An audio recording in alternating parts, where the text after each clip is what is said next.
2018. Apthorpe House. My room is on the third floor of a mansion called Apthorpe House, a part of Harvard's Adams House dorms. Apthorpe, shaped like a wedding cake, is jonquil, that distinctly New England shade of daffodils and buttercream. My bedroom is a cross between a bunker and a treehouse, and the ceilings are so low I regularly hit my overhead lamp when I throw my hands up excitedly.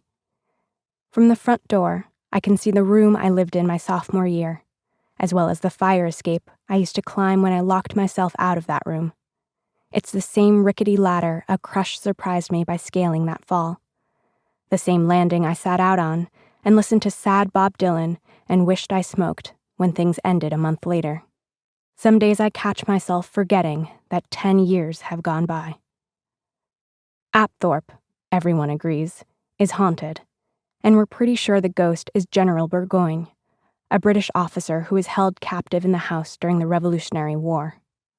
We have, inexplicably, a life-size cutout of him in the basement.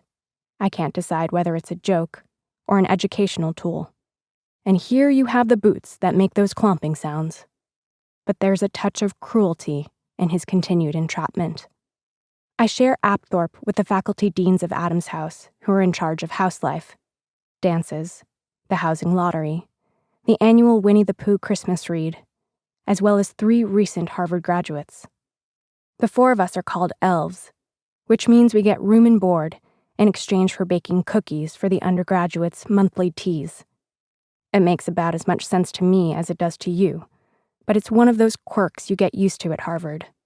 Like Norm the French translator, with a cotton candy puff of hair, who graduated from Harvard in 1951 and never really left Adams House. Or Father George, a fixture in the dining hall for reasons I don't quite understand, who seems to have as many degrees in the hard sciences as he has jokes. Of course, you quickly learn you have to say. Elves are usually students straight out of graduation. So when Lulu, one of the other elves, heard I was turning 30 this year, she looked at me like a messenger from the other side. "Is it true," she started in her super earnest tone, "that when you turn 30, all your friends leave you because they get married, and your body falls apart?" I hugged my knees, bandaged from a fall that afternoon, to my chest. "Mm-hmm," I nodded to Lulu.